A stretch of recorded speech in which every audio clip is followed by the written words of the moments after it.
오늘은 시편 93편 말씀을 함께 보시겠습니다. 구약 시편 93편이고요. 큰 물보다 크신 여호와라는 제목으로 함께 말씀을 나누려고 합니다. 큰 물보다 크신 여호와입니다. 요새 시편을 계속 하니까요. 벌써 93편까지 왔습니다. 이러다가 시편을 끝내는 게 아닐까 약간 두려운 마음이 찾아오고 있습니다. 그럼 또 딴 거 뭐 해야 될지 고민을 해야 되거든요. 아직 한참 멀긴 했지만 그래서 생각난 김에 시편을 잠깐 복습을 하려고 합니다. 잘 듣고 계신지 제가 지금 문제를 드릴 테니까요. 생각나는 시편을 머릿속으로 떠올리시거나 자신 있으시면 크게 말씀을 해주셔도 좋습니다. 제가 어떤 상황을 드릴 텐데요. 이런 상황에서는 이 시편이지 딱 생각나는 게 있으면 말씀을 해주시면 됩니다. 쉬운 거부터 할게요. 대관령 양떼 목장. 네, 시편 23편이죠. 여호와는 나의 목자시니 내게 부족함이 없으리로다. 그가 나를 푸른 풀밭에 누이시며 쉴만한 물가로 인도하시는도다. 시편 23편 1절과 2절입니다. 대관령 양떼 목장에 가시면 꼭 한번 묵상해 보시기 바랍니다. 다음 문제입니다. 미세먼지 없이 맑은 겨울 밤에 하늘을 바라보면서 묵상할 만한 시편. 정확합니다. 네, 시편 8편입니다. 3절에 보시면은 주의 손가락으로 만드신 주의 하늘과 주께서 베풀어 두신 달과 별들을 내가 보니 라고 말씀을 합니다. 그래서 달과 별들을 보실 때 이 시편 8편을 생각해 보시기 바랍니다. 그 다음에요. 정동진의 해돋이를 보러 갔습니다. 아침에 해가 떠오릅니다. 어떤 시편일까요? 시편 19편입니다. 19편. 19편에 보시면 4절과 5절에 하나님이 해를 위하여 하늘의 장막을 베푸셨도다. 해는 그의 신방에서 나오는 신랑과 같고 하면서 이 해가 어떻게 하나님의 영광을 선포하는지에 대해서 시편 19편이 기록을 하고 있습니다. 그 다음에요. 이제 반대로 천둥 번개가 치면서 폭우가 쏟아질 때 어떤 시편을 우리가 기억할 수 있을까요? 제가 이 시편이 기억이 나는 게 이 시편 말씀을 수요일 저녁에 하고서 집에 갔는데 그날 태풍이 올라왔어요. 네, 그래서 제가 이 시편을 기억을 하고 있습니다. 시편 29편입니다. 시편 29편 3절을 보시면은 여호와의 소리가 물 위에 있도다. 영광의 하나님이 우레소리를 내시니 여호와는 많은 물 위에 계시도다 라고 말씀을 합니다. 그 다음에요. 조금 더 어려운 문제를 하나 더 드리겠습니다. 봄에 모내기를 하거나 가을에 추수할 때 생각나시나요? 시편 65편입니다. 65편에 보시면은 9절에 땅을 돌보사 물을 대어 심히 윤택하게 하시며 하나님의 강에 물이 가득하게 하시고 라는 말씀이 있고요. 이게 이제 모내기 할 때쯤 이런 말씀이 생각나겠죠. 그리고 11절을 보시면 주의 은택으로 한 해를 관시우시니 주의 길에는 기름방울이 떨어지며 라고 말씀을 합니다. 그래서 우리가 추수할 때 기억할 만한 시편입니다. 예습으로 하나 더 그 문제를 드려볼게요. 밤에 산책하다가 야생동물을 만났을 때 기억할 만한 시편이 하나 있습니다. 시편 104편입니다. 시편 104편 20절에 보시면 주께서 흑암을 지어 밤이 되게 하시니 삼림의 모든 짐승이 기어나오나이다 라는 말씀이 있습니다. 그래서 밤에 이렇게 짐승을 만나시면은 이 말씀을 보시고 제가 나를 해하지 않겠구나. 하나님께서 원래 밤이 되면 짐승이 나오게 하셨구나. 그렇게 생각하셔도 됩니다. 제가 이 시편들에 대해서 굳이 말씀을 드리는 이유는요. 이 외에도 사실 많은 시편들이 우리가 경험하는 이 피조세계, 하나님께서 창조하신 이 피조세계를 통해서 창조의 하나님을 찬양하는 그런 내용을 담고 있습니다. 시편 93편, 오늘 우리가 함께 살펴볼 이 시편도 그런 시편 중에 하나입니다. 시편 93편을 묵상하기 가장 좋은 때와 장소가 있는데요. 언제냐면요. 큰 파도가 칠 때. 큰 파도가 칠 때 바닷가입니다. 큰 파도가 칠 때 바닷가에서 이 시편을 여러분 한번 기억해 보시기 바랍니다. 생각해 보면요, 모래사장보다는 이렇게 해안 절벽 같은 데 있죠, 그렇죠? 그런 데서 이 큰 파도 가서 거기 부딪히는 모습을 보시면서 이 시편 93편을 기억해 보시면은 더 좋을 것 같습니다. 이 파도가 끊임없이 계속해서 밀려오지만 결국은 바위에 부딪혀서 부서지는 것을 보면은요, 이 시편 93편을 기록했던 이 시편 저자의 마음을 여러분들이 조금 더 생생하게 이해를 하실 거고요. 이 메시지도 더 마음에 와 닿을 겁니다. 왜 그런지는 조금 이따가 말씀을 드리겠습니다. 시편 92편이 언제 불렸던 찬송시라고 말씀을 드렸었죠? 안식일, 그렇죠? 예, 안식일에 불려졌던 찬송시입니다. 시편 93편은요 바로 그 전날인 금요일에 불려졌던 찬송시입니다. 그래서 이 원래 사본에는 보면은 이 93편 위에 아무런 표제가 없잖아요, 그렇죠? 근데 70인역에는요 표제가 있습니다. 뭐라고 되어 있냐 하면은 안식일 전날 땅이 채워졌을 때 다윗의 노래, 그렇게 되어 있습니다. 이게 사본에 추가가 되어 있는 표제이기 때문에 이것이 다 맞다 그렇게 신뢰를 할 수는 없는데요. 그런데 이 시편이 후대에 어떻게 사용이 되었는지, 어떻게 이해가 되고 사용이 되었는지는 우리가 충분히 짐작할 수 있습니다. 이 시편은요 하나님의 창조와 관련이 되어 있고요, 그리고 그 창조의 가장 중요한 의미를 찬양하는 그러한 시편입니다. 오늘날 창조라는 것은요, 이 하나님을 믿는 사람들에게 있어서도요, 단순히 진화의 반대말 정도로 이해되는 경우들이 많습니다. 그러니까 세상이 빅뱅과 진화를 통해서 현재의 모습이 된 것이 아니라 하나님의 창조로 현재의 모습이 되었다라는 그 정도 생각에 그냥 머물러 있는 겁니다. 그러니까 이 창조를 단순히 어떻게 시작되었느냐, 그 시작하고만 관련을 해서 이해를 하는 건데요. 근데 그렇게 이 창조를 이해를 하면요, 창조는 어차피 끝난 일이잖아요, 그렇죠? 이미 과거에 오래전에 끝난 일이 되어버리고 지금의 나하고는 별로 관계없는 그러한 사건이 됩니다. 그런 거를 이신론이라고 이야기를 하는데요. 그런 이신론적인 사고 방식에 빠지게 되는 겁니다. 하나님께서 세상을 만드셨고 시작하기는 하셨는데 그 뒤로 뭐 크게 관여하지 않으셨다, 혹은 전혀 관여하지 않으셨다, 이제 그런 식으로 세상을 바라보게 된다라는 거죠. 이제 그러다 보면 이 창조 자체를 그렇게 중요하지 않게 여기기도 합니다. 그런데요, 그런 생각 역시요, 이 진화론 못지않게 사탄의 속임수라고 말을 할 수 있습니다. 창세기 1장과 2장은요 단순히 세상이 어떻게 시작되었는지만 알려주려고 그렇게 기록이 된 것이 아닙니다. 이 시편 말씀을 우리가 방금도 제가 몇 개의 시편을 말씀을 드렸지만 이 시편 말씀들을 읽어보면요, 특별히 그 안에 이 창조에 대한 기록들을 보다 보면은 그것을 통해서 하나님께서 세상을 창조하셨다라는 그 말이 어떤 의미를 갖는지를 우리가 배울 수가 있습니다. 그 중에서 가장 중요한 것이 사실 오늘 시편의 첫 구절 그리고 첫 두 단어의 기록이 되어 있습니다. 뭐라고 되어 있죠? 1절 보시면은 여호와께서 다스리시니 라고 되어 있습니다. 여호와께서 다스리시니. 여호와께서 다스리신다라는 말은 여호와가 곧 왕이시다라는 의미죠. 여호와가 왕이시다. 이 세상을 창조하신 하나님은요 모든 것을 소유하시고요, 모든 것 위에 주권을 가지고 통치하시는 왕이십니다. 그리고 그분의 확고한 법에 따라서 심판하기도 하시고 구원하기도 하십니다. 이러한 사실을 선포하면서 그것에 합당하게 반응해야 할 것을 요구하는 시편이요, 오늘 시편 93편에서 시작해서 사실은 시편 100편까지 이어집니다. 이 8개의 시편이 다 비슷한 그런 내용들을 조금씩 다른 각도에서 다루고 있습니다.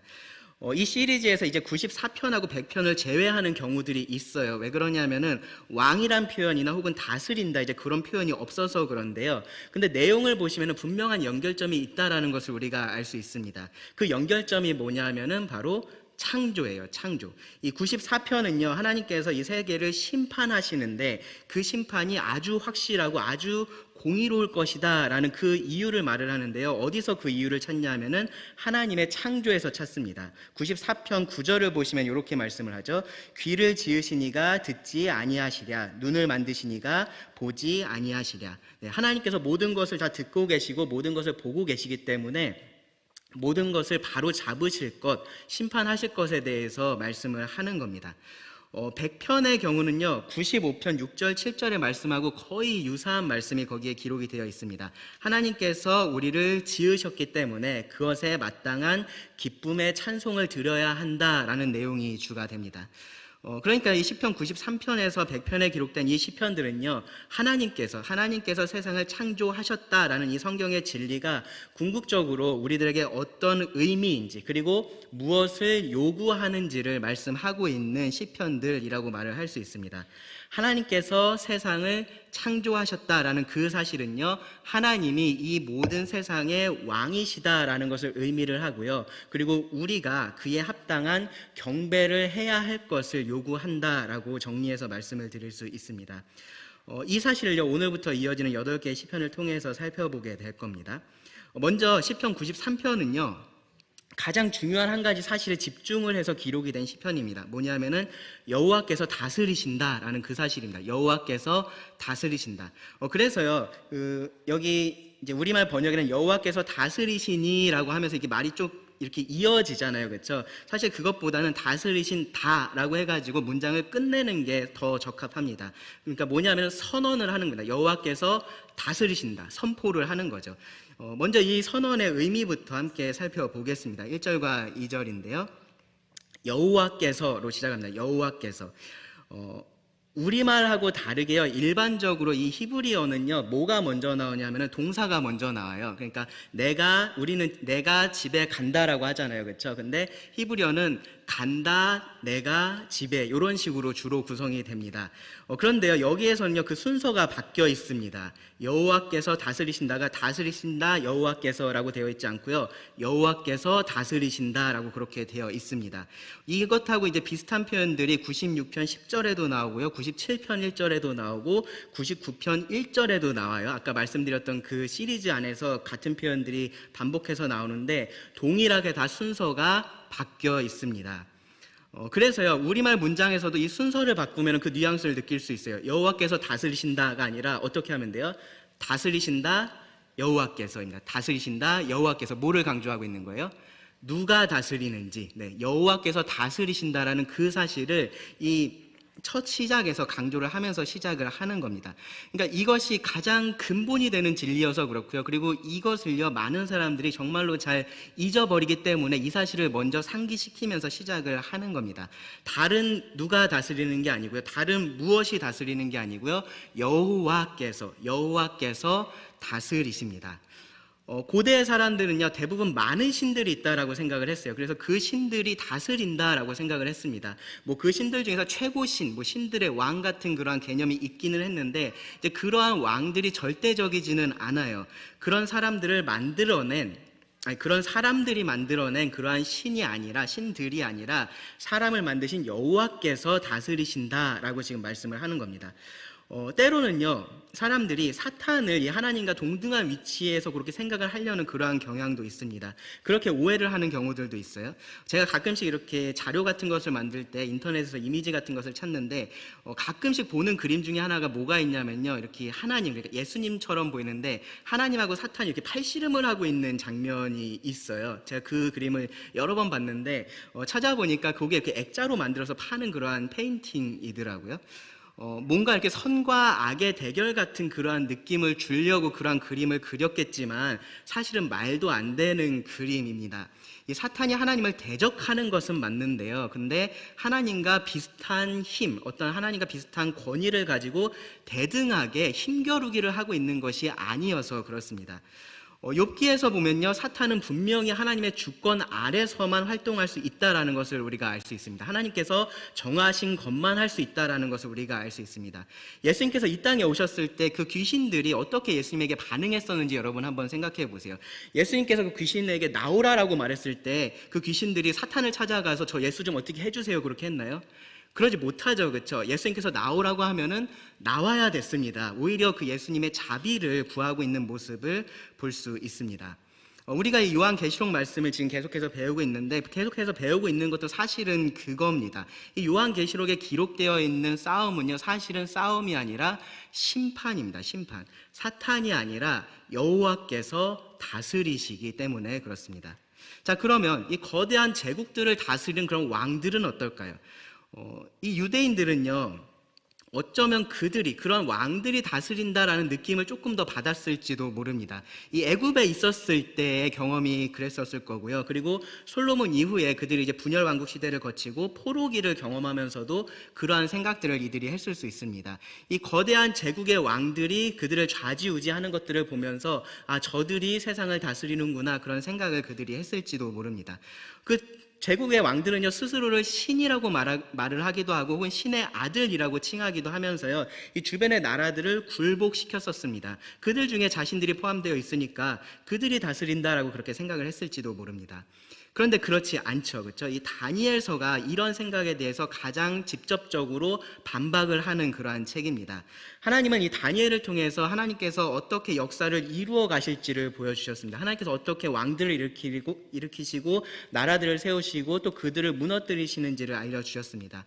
그리고요, 그러한 예언의 말씀들이 단순히 그냥 그렇게 됐으면 좋겠다라는 것이 아니다라는 것을 이 느부갓네살 왕을 통해서 증명을 해 주셨습니다. 하나님의 주권적인 능력을 직접적으로 경험하고 나서요, 느부갓네살 왕이 이렇게 고백을 했죠. 다니엘 4장 34절 35절을 보시면은, 이에 내가 지극히 높으신 이에게 감사하며 영생하시는 이를 찬양하고 경배하였나니 그 권세는 영원한 권세요 그 나라는 대대에 이르리로다.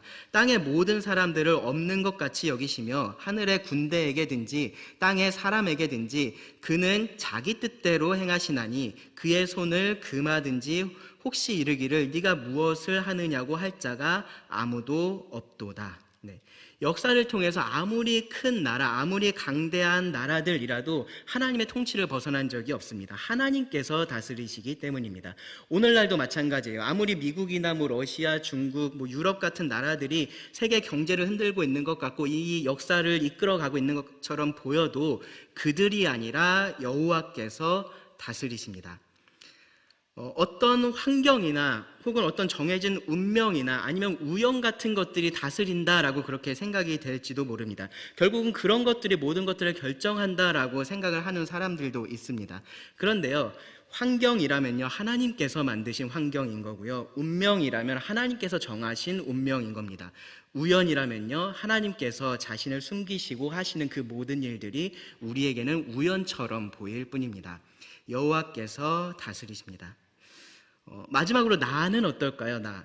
내가 모든 것을 다 다스려라고 생각하시는 분들은 아마 계시지 않을 텐데, 근데 최소한 내 삶이라는 것은 내가 다스리는 것이 맞지 않아라고 생각은 할 수 있습니다. 내가 원하는 대로 내가 선택을 하고 내가 계획을 하고 살아가는 것이 내 삶이니까 내가 다스린다라고 그렇게 생각을 할 수도 있습니다. 그런데요, 여러분 혹시라도 그런 생각이 드신다면요, 정직하게 한번 답을 해보시기 바랍니다. 정말로 내가 원하는 대로 됐나요? 여러분이 계획하신 그대로 다 이루어지고 있나요? 내 선택에 대해서 여러분 후회해 본 적이 없으십니까? 내 마음대로 되는 일이 없고 내 삶을 어떻게든지 해야 될 것 같은데, 손을 써야 될 것 같은데 어떻게 해야 할지 모르겠는 그러한 경험 여러분 해본 적이 없으십니까? 내 삶을 통제할 수 없고 그냥 사니까 사는 것처럼 그렇게 사는 그런 느낌을 받은 적이 없으십니까? 그렇지 않다라고 말할 수 있는 사람이 없습니다. 내 삶조차도 내가 다스리지를 못합니다. 그럼 누가 다스릴까요? 여호와께서 다스리시는 겁니다. 시편 139편 16절 보시면, 내 형질이 이루어지기 전에 주의 눈이 보셨으며 나를 위하여 정한 날이 하루도 되기 전에 주의 책에 다 기록이 되었나이다. 네, 내가 태어나서, 내가 만들어져서 이 땅에 태어나서 살아가기도 전에 이미 하나님께서 모든 것들을 다 계획해 놓으시고 그렇게 살아가게 하셨다라는 얘기입니다. 마태복음 10장 29절 31절에서 예수님은 이렇게 말씀하셨는데요, 참새 2마리가 한 아사리온에 팔리지 않느냐. 그러나 너희 아버지께서 허락하지 아니하시면 그 하나도 땅에 떨어지지 아니하리라. 너희에게는 머리털까지 다 세신 바 되었나니 두려워하지 말라. 너희는 많은 참새보다 귀하니라.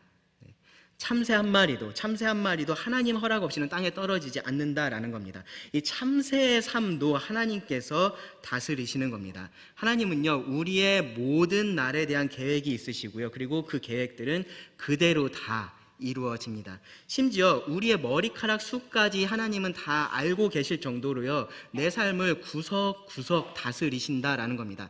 정확하고 아주 세심하게 다스립니다. 내가 아니라 하나님께서 그렇게 하십니다. 여러분, 이 말씀이요, 마치 감시 카메라가 내 삶에 있는 것처럼 느껴지신다라면요, 아직 하나님을 여러분 모르고 계시는 거예요. 근데 이것이 감사하게 느껴지신다면은 여러분 하나님을 알고 계신 겁니다. 이스라엘은요, 이런 하나님께서 다스리신다라는 그 사실을 기억을 해야 됐고요, 사실 우리도 마찬가지인 거예요. 모든 것이 내 손을 떠난 것 같을 때, 아무것도 할 수 없을 것 같을 때, 그럴 때 우리가 기억해야 할 것은요, 원래부터 애초에 내가 아니라 그 어떤 다른 것이 아니라 하나님께서, 여호와께서 다스리고 있었고요. 지금도 그렇게 하고 계시다라는 그 사실입니다. 다음으로요, 여기서 이 여호와께서 다스리시니에서 이 다스리시니를 좀 생각을 해 보겠습니다. 1절과 2절을 보시면요, 이 하나님의 다스리심, 이 통치의 특징을 우리가 발견을 할 수가 있는데 두 가지로 정리를 해 보겠습니다. 첫째는 뭐냐면요, 여호와께서 권위와 능력으로 다스리신다라는 겁니다. 여호와께서 권위와 능력으로 다스리신다. 1절 말씀을 다시 읽어보면은 여호와께서 다스리시니 스스로 권위를 입으셨도다. 여호와께서 능력의 옷을 입으시며 띠를 띠셨으므로 세계도 견고히 서서 흔들리지 아니하는도다. 1절 말씀을 보시면 여호와께서 옷을 입고 계시다라는 그 사실을 강조한다는 것을 아주 쉽게 알 수 있습니다. 그렇죠? 권위를 입으셨고 능력의 옷을 입으셨고 띠를 띠고 계십니다. 그러니까 이거는요, 왕이 왕으로서의 복장을 차려입고 있는 모습이라고 말을 할 수 있을 겁니다. 역사를 다루는 어떤 영화나 드라마 같은 것을 보면요, 뭐 어느 시대에 어느 나라를 다루고 있든지 상관없이요, 어떤 장면을 보면은 누가 왕인지 아는 것은 전혀 어렵지 않아요. 그러니까 뭐 그 사람들이 어떤 대화를 하고 있고 뭐 어떤 상황이 어떻고 그런 거 다 이해하지 않아도 그냥 보면은 누가 왕인지 알 수 있습니다. 누가 왕이에요? 제일 불편한 옷을 입고 있는 사람이 왕입니다. 네, 제일 화려하고 제일 불편한 옷을 입고 있는 사람이 왕입니다. 저렇게 입고도 움직일 수 있을까 싶을 정도의 사람이 왕입니다. 실제로 왕들의 역할은요, 뭐 전쟁터에 나가서 자기가 싸우고 그런 게 아니잖아요, 그렇죠? 다스리는 역할을 하기 때문에 그렇습니다. 그래서 실용성보다는 뭐를 더 강조하는 거냐면요, 상징성을 강조를 하는 거예요. 상징성. 아무나 입을 수 없는 옷을 입는 겁니다. 가장 귀하고 가장 비싼 재료로 만든 화려한 옷을 왕들이 입습니다. 왜 그렇게 하는 거예요? 그렇게 해서 자기가 권위를 가지고 있다, 내가 힘이 있다라는 것을 보여주는 겁니다. 그렇게 과시를 하는 겁니다. 자기 능력을 나타내는 일을 하는 겁니다. 지금 여기서요, 이 시편 기자가 묘사하고 있는 왕이신 여호와의 모습이 그래요. 근데 확실한 차이가 있습니다. 뭐냐 하면요, 하나님은 그 하나님의 권위와 능력을 나타내기 위해서 그렇게 실용성 없는 불편하기만 하고 화려한 옷을 입을 필요는 없다라는 겁니다. 하나님이 뭐를 입고 계세요? 권위를 나타내는 옷이 아니라 뭐를 입고 있습니까? 권위를 입고 계십니다. 그죠? 권위 자체를 하나님께서 입고 계십니다. 능력을 나타낼, 상징하는 무언가를 하나님께서 가지고 계신 것이 아니라 능력 자체를 띠고 계시다라고 성경이 표현을 합니다. 하나님께 있어서 이 권위와 능력이라는 것이요, 하나님의 본질적인 속성이기 때문에 이렇게 말을 할 수 있는 겁니다. 그렇기 때문에 그것을 나타내고 과시할 어떤 상징적인 무언가가 필요하지 않은 겁니다. 하나님은 그 자체로서 권위와 능력으로 다스리시는 왕이십니다. 이 하나님의 권위에 맞설 수 있는 존재가 없습니다. 하나님의 능력에 대항할 존재가 없습니다. 그래서 하나님께서 다스리시는 이 세계도 견고히 서서 흔들리지 않는다라고 말을 해요. 세계도 견고히 서서 흔들리지 않는다라고 말을 합니다. 우리말 성경 번역에서는 여기 빠져 있는데요, 이 표현 앞에 어떤 표현이 있냐면요, 참으로가 있어요. 참으로. 그러니까 하나님께서 다스리시니 스스로 권위를 입으셨다. 여호와께서 능력의 옷을 입으시며 띠를 띠셨으므로 참으로, 진실로 세계도 견고히 서서 흔들리지 아니하는도다 라고 말을 하는 겁니다. 하나님께서 이런 분이시기 때문에, 하나님께서 권위와 능력으로 다스리시기 때문에 이 세계가 질서 있게 유지가 된다라고 지금 말을 하는 겁니다. 여기서 말하는 세계는요, 이 땅이나 지구 같은 물리적인 세계만을 의미하는 것은 아닙니다. 조금 더 넓은 의미의 세계를 의미를 합니다. 이 세상을 의미를 하고요, 이 안에 있는 모든 것들을 포함을 합니다. 그리고 그 안에 있는 이치들, 질서를 의미하는 그러한 표현입니다. 하나님께서 세상을 창조하신 이후에 안식하셨죠, 그렇죠? 6일 동안 세상을 창조하시고 안식하셨지만, 그렇다고 해서 하나님께서 이 세상 일에 손을 떼신 것은 아니에요. 내가 만들어놨으니까 이제 알아서 살아가 아닙니다. 하나님은 계속해서 세상을 다스리시고요, 또 돌보시고 지키고 계십니다. 모든 영역에서 그 하나님의 권위와 능력으로 다스리고 계신 겁니다. 그렇기 때문에 이 세상이 견고하고 흔들리지를 않는 겁니다. 과학자들은 발견은 해요. 무언가를 이렇게 관찰을 해서 발견을 하는데요, 그 이유를 제대로 설명하지 못하는 경우가 정말로 많이 있습니다. 작년에 이제 중고등부에서 창조과학을 배우면서 어떤 내용을 배웠었냐면은 이 지구가 지금의 이 자리에 있는 거, 그러니까 태양에서부터 얼마나 떨어져 있는지, 이 적당한 위치에 있는 것이 얼마나 놀라운 것인지에 대해서 배운 적이 있습니다. 그러니까 조금만 가깝거나 조금만 더 멀어도 이 지구는 생명이 존재할 수 있는 환경이 되지 않는다라는 거예요. 말씀을 준비하면서 이런 내용을 적은 블로그를 제가 보게 됐어요. 근데 그 사람의 결론이 이랬습니다. 되게 제가 흥미로워서 여기 적어놨는데 결론이 이겁니다. 46억 년 전에 우연의 결과로 만들어진 기적이겠지만, 그러니까 지구가 지금 딱 이 위치에 있는 것, 이 위치에 있어서 이 생명이 이렇게 번성하고 있는 것, 이것이 46억 년 전에 우연의 결과로 만들어진 기적이겠지만 결과적으로 얼마나 감사한 일인가. 누구한테 감사를 한다라는 말인지를 모르겠습니다. 이게 우연의 결과라면 누구한테 감사를 하는 거예요? 우연에게 감사를 하는 거죠. 그렇죠? 우연에게 감사를 하는 건데 이 우연한테 감사를 한다라는 게 무슨 의미인지를 모르겠습니다. 이 절묘한 위치에 지구가 존재하는 것, 그 이유를 성경은 말을 하고 있습니다. 누구에게 우리가 정말로 감사를 표해야 하는지, 우리의 삶에 대해서, 우리의 존재에 대해서 감사를 표해야 하는지를 성경은 분명하게 말을 하고 있습니다. 이 절묘한 위치에 지구가 존재하는 이유, 수천 년이 지나도 지금 계속해서 이 자리를 잘 지키고 있는 이유, 약 23.5도 기울어져서 시속 1600km로 자전하고 있는 이유가 다 있습니다. 어쩌다가 운 좋게 그렇게 돼서 우리가 살고 있는 것이 아니고요. 만약에 그렇다면 어쩌다 운이 나쁘면 어떻게 되는 거예요? 끝나는 거죠. 그렇죠? 어쩌다가 운이 나쁘면 끝나는 겁니다. 멸망하게 되는 겁니다. 모든 생명체가 멸망하게 되는 겁니다. 그런데 그렇지 않다라고 성경은 말합니다. 하나님께서 그렇게 만드셨습니다. 애초에 그렇게 만드셨고요. 그렇게 지금도 계속해서 다스리고 계십니다. 지구가 멸망하는 것은요. 지구가 멸망하는 것은 여러분들이 헤어 드라이어 많이 써서 멸망하는 게 아니에요. 스프레이 많이 써서 멸망하는 게 아닙니다. 우리가 무엇을 하거나 혹은 무엇을 하지 않아서 멸망하는 게 아닌 겁니다. 하나님께서 그렇게 하실 때 끝이 납니다. 하나님께서 이제는 끝이야 라고 말씀하시지 않는 한 이 세계는요 그때까지 견고히 서서 흔들리지 않을 겁니다. 다른 모든 면에서도 마찬가지예요. 제가 지금 물리적인 측면을 말씀을 드렸지만 모든 면에 있어서도 마찬가지입니다. 뭐 사회 질서가 됐든지 도덕이 됐든지 영적인 질서가 됐든지요 하나님께서 세우셨고요 그것을 견고하게 계속해서 지켜가고 계십니다. 죄라는 것이 세상에 들어와서 이 하나님의 질서를 흔들고요 어떤 면에 있어서는 그런 것들을 무너뜨리고 있습니다. 그런데 그렇다고 해서 하나님께서 세우신 이 질서가 근본적으로 바뀌는 것은 아닙니다. 뭐 결혼에 대한 가치관, 남녀의 역할에 대한 가치관, 선과 악에 대한 가치관, 그 어떤 질서도요 실제로 무너지는 것은 아닌 겁니다. 하나님은 계속해서 그것이 옳다라고 그것을 지켜가고 계시기 때문에 그렇습니다. 시편 94편에서 우리가 보게 되겠지만요 그 질서를 무너뜨린 자들에 대해서 하나님은 분명하게 심판을 하실 겁니다. 왜 그러냐면요 하나님이 권위와 능력으로 다스리시기 때문에 그렇습니다. 적극적으로 그렇게 하고 계시기 때문에 그렇습니다. 그냥 대충 생각날 때 한 번씩 이렇게 둘러보면서 잘 돌아가고 있나 점검하고 그런 게 아니다라는 거예요. 세상은 이치에 맞게 그냥 알아서 돌아가는 게 아니고요. 하나님께서 그 이치를 만드시고 붙들고 계시기 때문에 지금 우리가 보고 있는 이 모습으로 돌아가고 있는 겁니다.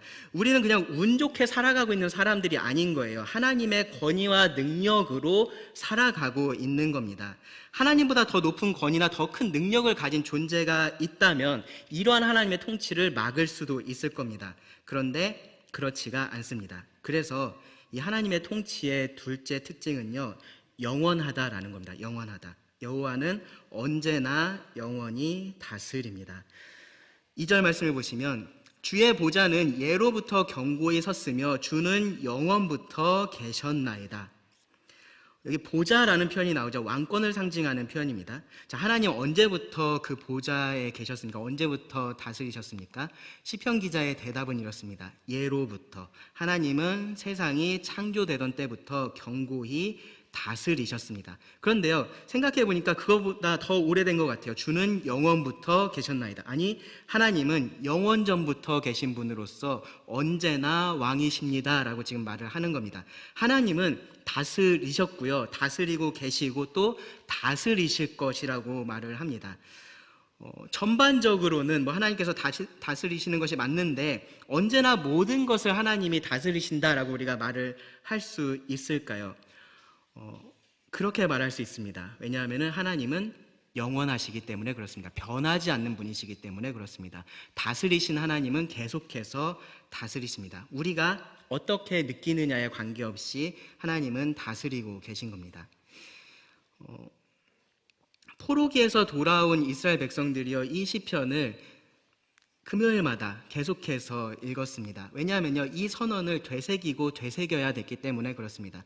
나라를 잃었던 그들에게 있어서는요, 마치 하나님이 다스리기를, 하나님께서 통치하시기를 멈추신 것 같은 그러한 상황이 펼쳐졌었던 겁니다.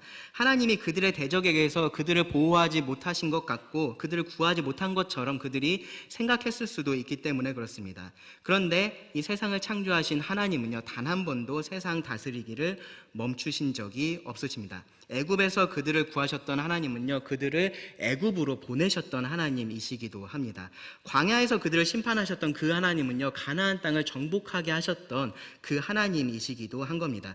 그들을 포로가 되게 하셨던 그 하나님은요, 다시 본래의 땅으로 돌아오게 하신 하나님이시기도 한 겁니다. 하나님은요, 다스리기를 멈춘 적이 없으십니다. 다만 그들이 원하는 모습하고 차이가 있었을 뿐입니다. 우리도 비슷한 상황들이 있을 겁니다. 하나님께서 다스리신다라는 것을 모르지는 않습니다. 우리가 부정하지는 않습니다. 그런데 지금은 아닌 것처럼 그렇게 느껴질 때가 있는 겁니다. 그럴 때 우리가 똑같이요, 이 진리를 되새겨야 돼요. 여호와가 다스리십니다. 하나님이 다스리십니다. 권위와 능력으로 언제나 영원히 변함없이 다스리십니다. 과거에 그러셨다면요, 지금도 그러시고요, 앞으로도 그렇게 하실 겁니다. 그래도 여전히 불안하고 확신이 없어서요, 여호와께서 정말로 다스리는가라는 그러한 의문이 생길 수도 있습니다. 그러면요, 이제 3절과 4절을 여러분 보셔야 됩니다. 이 3절과 4절을 깊이 묵상을 해 보셔야 됩니다. 처음에 말씀을 드렸었던 것처럼요, 바닷가 절벽에 가서, 위험하지 않은데요, 위험하지 않은 바닷가 절벽에 가서 이 말씀을 여러분 묵상을 하셔야 됩니다.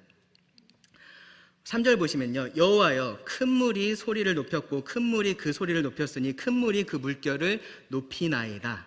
네, 제가 지금 읽으면서도 뭐가 계속 반복되는지 여러분 바로 들리시죠, 그렇죠? 큰 물, 높인다라는 표현이 3번이나 반복돼서 지금 여기서 사용이 됐습니다. 여기서 큰 물이라는 것은요, 강이 될 수도 있고요, 홍수가 될 수도 있고요, 혹은 바다를 의미할 수도 있습니다. 그런 면에서 보면 이제 큰 물이라는 번역이 적절한 것 같아요. 여기서는요, 또 이 높인다라는 표현하고도 같이 사용이 됐습니다. 그리고 뒤에 맥락도 보시면요, 여기서 이 단어는요, 아마 바다로 우리가 이해를 하는 것이 가장 좋을 겁니다. 이 시편 기자는 큰 파도가 계속해서 몰려오고 있는 그런 상황을 연상시키고 있는 겁니다. 큰 물이 소리를 높였고요, 또 다른 큰 물이 소리를 높이고 있고, 그 뒤에 또 큰 물결이 높이고 있는 그러한 상황입니다. 지금은 많이 달라졌는데요, 이 고대 사람들에게 있어서 바다는요, 정말로 공포의 대상이었습니다. 지금도 어느 정도의 그런 공포를 느끼고 있는 사람들이 있는데요, 이 바다를 통해서 유익함을 얻을 수는 있는데 그 과정에서 이 감수해야 할 위험이 굉장히 컸기 때문에 그렇습니다. 특별히 큰 풍랑이나 파도는요, 그냥 만나지 않기만을 바라는 그런 수밖에 없었어요. 그래서 배를 이렇게 띄우기 전에 항상 제사 같은 걸 지내면서 이제 그러기를 바랬었던 그런 모습들을 우리가 볼 수 있습니다. 이 바다와 관련된 미신들이 정말로 많이 있는 것들도 다 그런 이유입니다. 사람들은 이 바다에 대해서 두려움을 가지고 있었습니다. 자, 이런 거대한 바다, 이러한 큰 파도 앞에서도 여호와께서 다스린다라고 말을 할 수 있을까라는 것이 3절의 질문입니다. 그리고 4절의 답은 이렇습니다. 높이 계신 여호와의 능력은 많은 물소리와 바다의 큰 파도보다 크니이다. 파도가 아무리 높을지라도요, 여호와가 더 높으신 분이시다고 말을 하는 거고요, 파도가 아무리 커도 여호와의 능력이 더 크다라고 말을 합니다. 이 사실을 증명해주는 말씀이 있어요. 욥기의 끝에 보시면요, 이 여호와께서 폭풍우 가운데 욥에게 나타나서 말씀을 하십니다. 욥기를 쭉 읽어보면요, 마침내 여호와께서 나타나셨을 때 하나님께서 욥에게 이렇게 말씀하실 것 같아요. 그동안 정말 힘들었지. 이런 이유와 이런 목적이 있어서 너한테 이런 상황들을 내가 허락한 거야 라고 그렇게 욥을 위로해주고 격려해 주실 것만 같은 이제 그러한 생각이 듭니다. 근데 막상 읽어보면 전혀 그렇지 않죠, 그렇죠? 오히려 하나님께서 욥에게 질문을 쏟아부으십니다. 근데 어떤 질문이냐 하면요, 욥기 38장 3절부터 5절을 보시면 이런 질문을 합니다. 너는 대장부처럼 허리를 묶고 내가 너에게 묻는 것을 대답할지니라. 내가 땅에 기초를 놓을 때에 네가 어디 있었느냐? 네가 깨달아 알았거든 말할지니라. 누가 그것의 도량법을 정하였는지, 누가 그 줄을 그것의 위에 띄었는지 네가 아느냐? 네, 앞에서 우리가 말했었던 이 세계의 질서에 대한 질문인 거죠. 이 세상을 창조하실 때 그 질서를, 그 안에 있는 원리들을 누가 지었느냐라고 하나님께서 물으시는 겁니다. 하나님은 욥에게요, 누가 이 세계의 질서를 세웠느냐라고 물으시면서요, 하나님이 주권자이시고 하나님이 왕이시다라는 사실을 깨닫게 하고 계시는 겁니다. 그러면서요, 하나님께서 욥에게 하셨던 말씀 중에 하나가 바로 이 말씀입니다. 욥기 38장 8절에서 11절을 보시면 바다가 그 모태에서 터져 나올 때에 문으로 그것을 가둔 자가 누구냐? 그때에 내가 구름으로 그 옷을 만들고 흑암으로 그 강보를 만들고 한계를 정하여 문 빗장을 지르고 이르기를 네가 여기까지 오고 더 넘어가지 못하리니 너의 높은 파도가 여기서 그칠지니라 하였노라. 무슨 말입니까? 이 바다의 경계를 정하신 분이 하나님이시다라는 겁니다.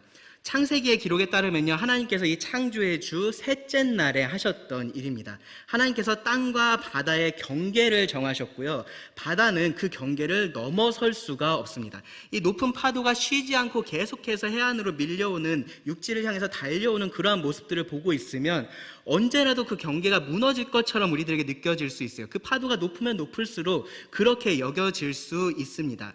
그런데 그렇게 되지 않는다라는 겁니다. 아무리 높은 파도가 달려와도 결국은 그 파도가 부서지고 멈춥니다. 어디서 멈춥니까? 하나님께서 선을 그으신 그곳에서 멈춘다라는 겁니다. 너는 여기까지 오고 더 넘어오지 말라라고 말씀하신 그곳에서 그 모든 파도가 멈춘다라는 겁니다. 왕이신 하나님께서 명령을 하셨기 때문에 순종하는 겁니다. 그래서요, 큰 물보다 하나님이 크시다라고 말을 하고 있습니다. 사람들이 두려워하는 그 큰 물보다, 그 큰 파도보다, 그 바다보다 하나님께서 비할 수 없이 크다라고 지금 말씀을 하는 겁니다. 그 큰 파도가요, 엄청난 소리와 힘으로 우리를 두렵게 합니다. 그런데 크신 하나님의 권위와 능력 앞에서 그러한 큰 물이라는 것은요, 그냥 물일 뿐인 거예요. 그냥 물일 뿐인 거고, 어쩌면 만약에 인격이 있다면 자기 앞에 붙은 이 크다라는 형용사가 부끄러울 겁니다. 왜냐하면 하나님 앞에서 자신은 전혀 크지 않기 때문에 그렇습니다. 이 하나님의 말씀이 욥의 고난에 대한 답이 되어야 했었던 것처럼요, 여호와께서 정말로 다스리는가라고 그렇게 묻고 싶은 그러한 상황에 있는 모든 사람들에게도요, 이것이 답이 되어야 합니다. 주위를 둘러보면요, 정말로 하나님께서 다스리고 계시다라는 명백한 증거들이 차고 넘쳐납니다. 여러분, 바다를 보시고요, 하늘을 보시고요, 산을 보시고 이 땅을 바라보시기 바랍니다. 하나님께서 하고 계시는, 지금도 다스리고 계시는 그 일들을 여러분 바라보시기 바랍니다. 여러분 자신을 한번 바라보시기 바랍니다. 성경이 말하는 창조의 하나님이 다스리고 계시지 않다면요, 우리는 이렇게 살아갈 수가 없는 겁니다. 여호와께서 다스리고 계십니다.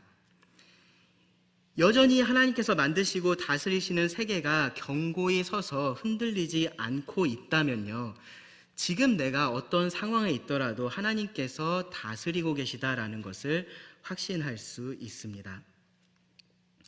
그래서요, 고린도전서 10장 13절을 보시면요, 이런 말씀이 있습니다. 사람이 감당할 시험 밖에는 너희가 당한 것이 없나니 오직 하나님은 미쁘사 너희가 감당하지 못할 시험 당함을 허락하지 아니하시고 시험 당할 즈음에 또한 피할 길을 내사 너희로 능히 감당하게 하시느니라. 파도에게요, 여기까지 오고 더 넘어오지 못하리니 라고 그렇게 주권적으로 명령하셨던 그 하나님께서 우리들의 상황에 대해서, 우리들의 시험에 대해서도 똑같이 그렇게 명령하고 계시다라는 겁니다. 하나님께서 욥에게 그렇게 하셨습니다. 욥은요, 자신이 정말로 견딜 수 없는 상황이라고 아마 그렇게 생각을 했었을 거예요. 그러니까 자기가 태어난 날을 막 저주하기도 했었습니다.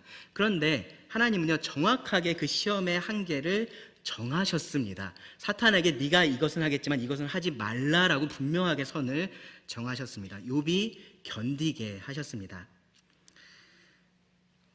하나님이 다스리시지 않고 있는 것 같은, 그런 것처럼 보이는 우리의 상황에도요, 하나님은 분명히 다스리고 계십니다. 우리가 보고 있지 못할 뿐입니다. 우리가 그 큰 물 사이에 들어가 있어서 하나님을 보고 있지 못한 것 뿐입니다. 그런데 하나님은요, 그 큰 물보다 더 큰 분이셔서요, 우리가 보려고 한다면 볼 수 있습니다. 혹시라도 정말로 우리의 눈이 어두워져서 보지 못한다라고 해도요, 여전히 그 상황에서도 하나님께서 다스리고 계시다라는 그 사실은 변하지가 않습니다. 왜냐하면 하나님은 큰 물보다 크신 분이시기 때문입니다. 큰 물보다 크셔서 여전히 언제나 모든 것을 다스리시기 때문에 그렇습니다.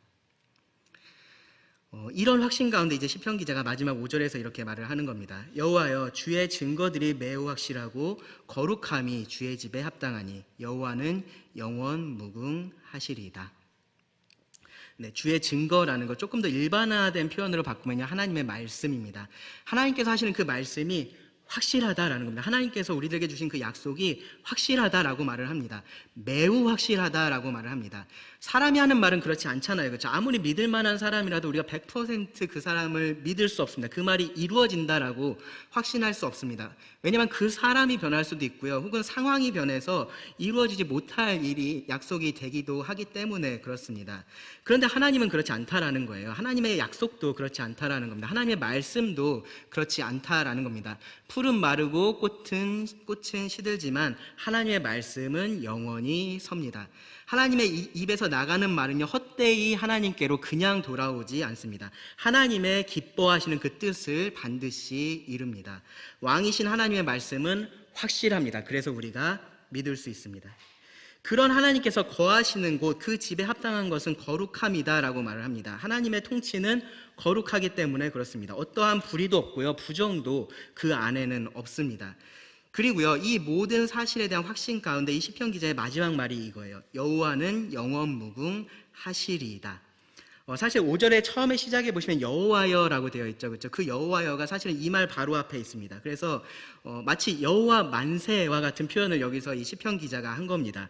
근데 인간 왕 같으면 만세라고 하면 진짜 오래 사는 거겠죠. 근데 하나님께는 어떤가요? 네, 그것이 절대 오래 사는 것이 아닙니다. 그래서 영원무궁이라고 말을 하는 겁니다. 하나님의 통치는 영원하기 때문에 그렇습니다. 만세를 가는 것이 아니라요, 영원히 변하지 않습니다. 하나님이 다스리시지 않는다라고 생각하는 그리스도인은 없을 거다라고 생각을 합니다. 그만큼 성경은 너무나 명확하게 하나님이 다스리신다, 여호와가 통치하신다라고 그렇게 가르치고 있기 때문에 그렇습니다. 이것을 부인한다면요, 그런 사람을 그리스도인이라고 말을 할 수가 없을 겁니다. 문제는 뭐냐면요, 우리가 이 하나님이 다스리신다라고 말을 하는 우리가 그렇게 이 세상을 보고 있고 그렇게 살아가고 있느냐라는 겁니다.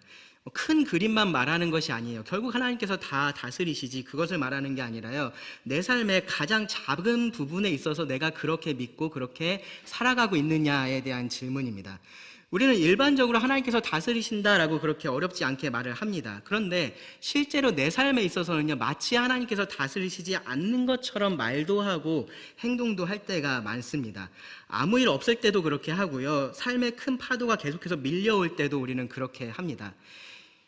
이 왕이신 하나님하고요, 정말로 무슨 아무런 관계없는 사람들처럼 그렇게 살 때가 있는 겁니다. 여호와께서 다스리신다라는 이 말이요, 우리에게 그렇게 의미 없는 말이 돼서는 안 됩니다. 이 말씀과 피조물을 통해서 계속해서 우리가 그 사실을 경험하고 있고요, 그 말을 우리가 듣고 있습니다. 여호와께서 다스리신다, 이 말을 의미 없는 말로 만들면 안 됩니다. 두 가지 교훈만 짧게 말씀드리고 말씀을 마치겠습니다. 첫째는요, 이 여호와께서 다스리신다라는 이 사실로요, 여러분 격려를 받으시기 바랍니다. 부활의 소망이 있기 때문에 우리가 부활의 소망이 없는 자처럼 슬퍼하지 않습니다. 그런데 마치 그런 것처럼 우리가 슬퍼할 때가 있죠. 여호와께서 큰 물보다 크시다라는 것을 알면서도, 하나님께서 내가 처한 그 어떤 상황보다 크시다라는 것을 알면서도 그렇지 않은 것처럼 슬퍼하고 낙심하고 좌절하지 말아야 합니다. 우리 하나님이 다스리세요. 우리 하나님이 다스리고 계십니다. 모든 것을 다스리시고요, 언제나 다스리고 계십니다. 그러니까 여러분이 지금 어떤 상황에 있든지요, 여러분 힘을 내시기 바랍니다. 다음으로요, 우리는요, 하나님의 온전한 통치를 기다리면서 지금을 살아가고 있다라는 이 사실을 우리가 꼭 기억을 해야 됩니다. 그러니까 이 땅에서 영원히 살 것처럼 우리가 살아서는 안 된다라는 거죠. 왕이 없는 사람처럼 살아서는 안 된다라는 겁니다. 우리에게 확실한 말씀을 주신 왕이 계시고요. 그래서 우리는 그 말씀에 따라서, 그 명령에 따라서 살아가야 되는 겁니다. 이 세상에는요, 큰 물만 보고 사는 사람들이 가득합니다. 이 땅이 전부인 것처럼, 그들이 보고 있는 이 현실이 전부인 것처럼 살아가고 있는 그러한 사람들로 가득합니다. 그곳에서 살면서요, 그보다, 이 큰 물보다 훨씬 더 크신, 비할 수 없이 크신 여호와께서 살아계시다라는 것을 우리가 우리의 삶으로 선포하면서 살아야 되는 겁니다. 감사의 대상이 뭔지도 모르면서 감사하다라고 말을 하는 그 사람들에게요, 누구에게 정말로 감사해야 하는지를 우리가 알려줘야 되는 겁니다. 왜냐하면요, 우리가 먼저 이 영원하신 왕을 알았고요, 그 앞에 무릎을 꿇었고요, 그 아들에게 입맞췄기 때문에 그렇습니다. 우리가 그렇다면요, 우리는요, 그들에게 이 크신 하나님을 선포하는 것이 우리의 사명입니다. 기도하고 말씀을 마치겠습니다. 하나님, 또 오늘 우리에게 주신 말씀에 감사를 드립니다. 하나님께서 진정한 왕이시며 언제나 영원히 다스리심을 다시 한번 기억하게 하셔서 감사합니다. 우리 삶이 그런 하나님의 합당한 백성으로서 살아갈 수 있기를 원합니다.